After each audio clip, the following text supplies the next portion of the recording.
En ce temps-là, quelqu'un s'approcha de Jésus et lui dit, « Maître, que dois-je faire de bon pour avoir la vie éternelle ?»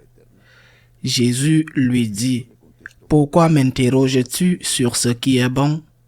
Celui qui est bon, c'est Dieu et lui seul. Si tu veux entrer dans la vie, observe les commandements. » Il lui dit, « Lesquels ?»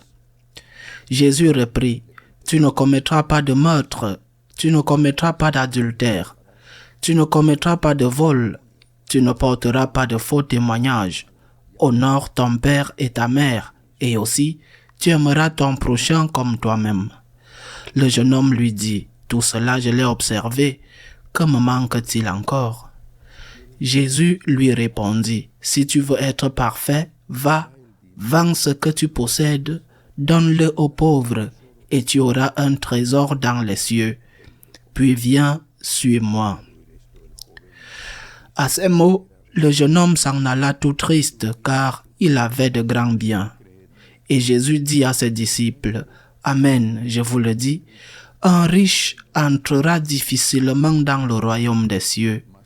Je vous le répète, il est plus facile à un chameau de passer par un trou d'aiguille qu'à un riche d'entrer dans le royaume des cieux. » Entendant ces paroles, les disciples furent profondément déconcertés et ils disaient, « Qui donc peut être sauvé ?»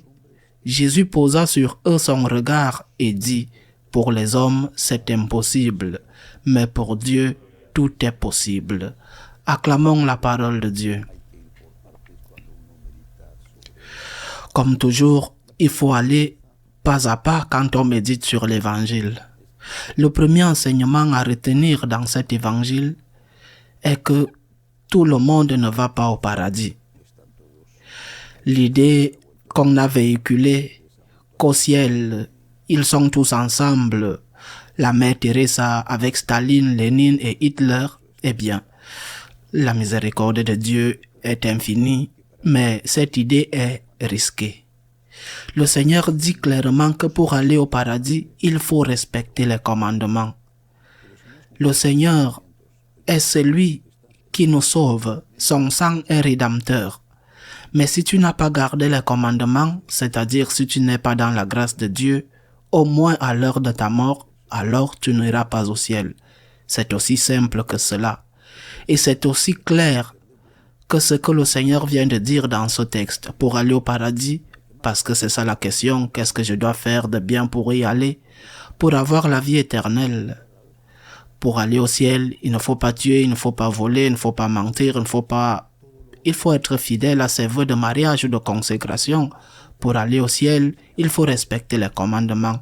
Tout le reste, tout ce que les autres disent est un mensonge. Cela va à l'encontre des enseignements de Jésus-Christ. Cependant, celui-là n'est pas le thème principal de cet évangile. Le thème principal est la vocation.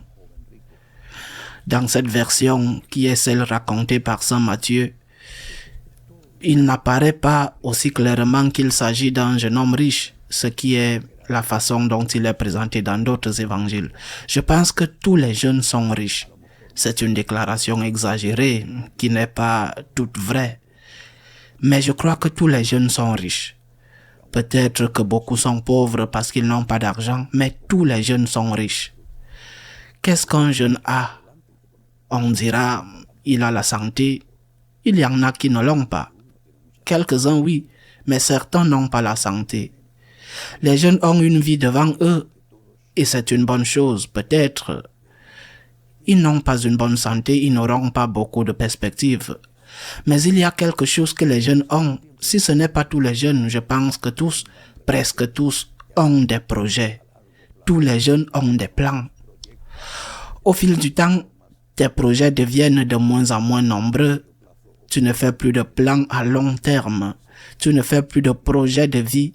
Tu te contentes de faire des plans à court ou moyen terme, ou presque de vivre le moment présent. Le jeune a des projets. Il prévoit par exemple de se marier, d'étudier, de faire carrière.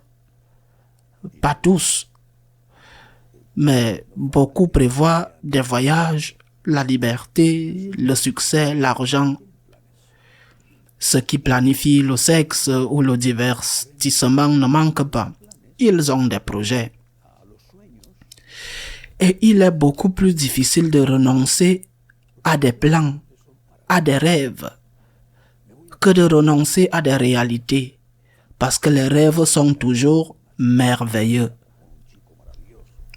Je vais me marier, ça va être fantastique. Je vais épouser une fille merveilleuse ou un homme merveilleux. Je vais avoir des enfants, ils seront tous blonds aux yeux bleus, même si je suis noir. Peu importe, tous blonds et aux yeux bleus, de beaux enfants, intelligents, forts, brillants, tous ministres ou ingénieurs. Des plans, des projets. Je vais avoir une carrière, je vais être numéro 1 dans ma carrière, je vais obtenir 7 prix Nobel.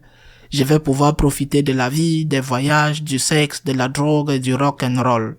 Enfin, des projets, des plans, des rêves.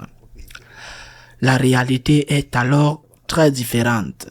Si tu arrives à finir tes études, tu finiras peut-être par travailler comme serveur dans de nombreux cas parce qu'il n'y a pas de travail dans la carrière que tu as choisie. Si tu te maries, ça peut bien se passer, mais ça peut aussi mal se passer. Et si tu as des enfants, gloire à Dieu, c'est une bonne chose d'avoir des enfants. Mais qu'ils seront tous blonds aux yeux bleus, qu'ils ne te donneront pas de maux de tête et qu'ils seront brillants et merveilleux.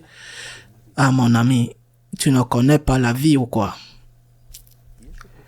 Il est plus difficile de renoncer à des projets que de renoncer à des réalités.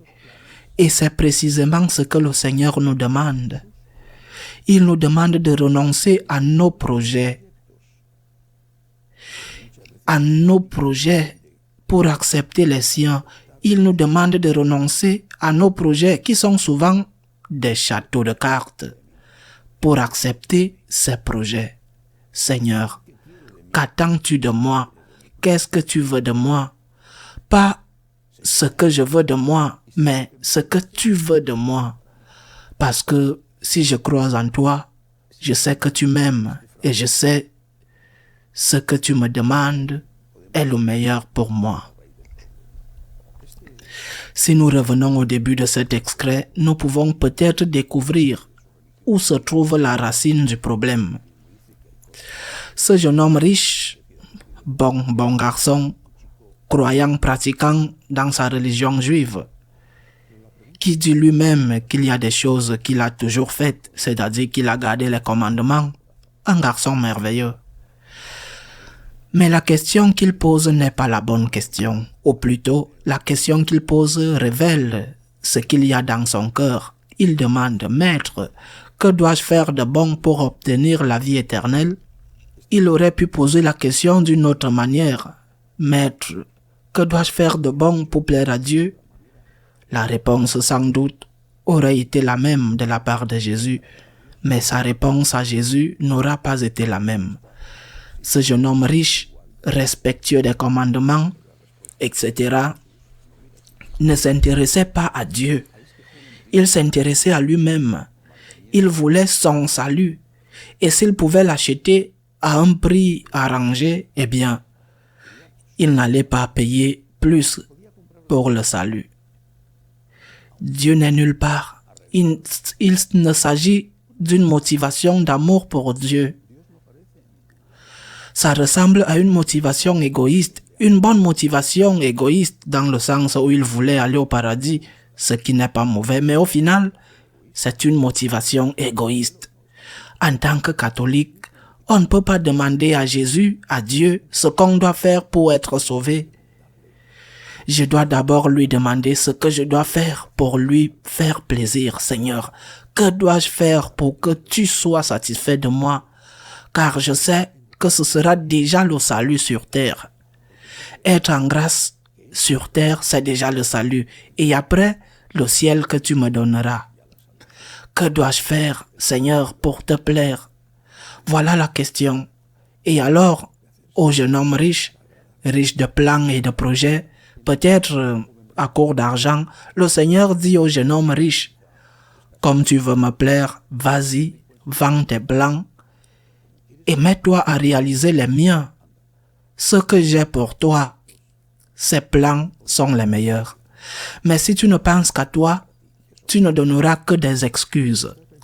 Des excuses de mauvais payeurs.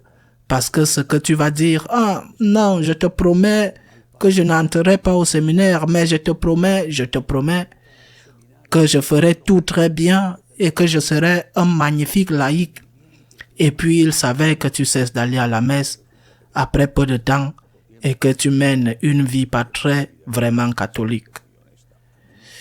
Du moins, beaucoup d'entre eux posons cette question au Seigneur. Seigneur, que dois-je faire pour te plaire? Que dois-je faire pour te rendre gloire? Que dois-je faire pour te remercier pour tout ce que tu m'as donné? Écoutons la réponse et essayons de la réaliser. Ainsi soit-il.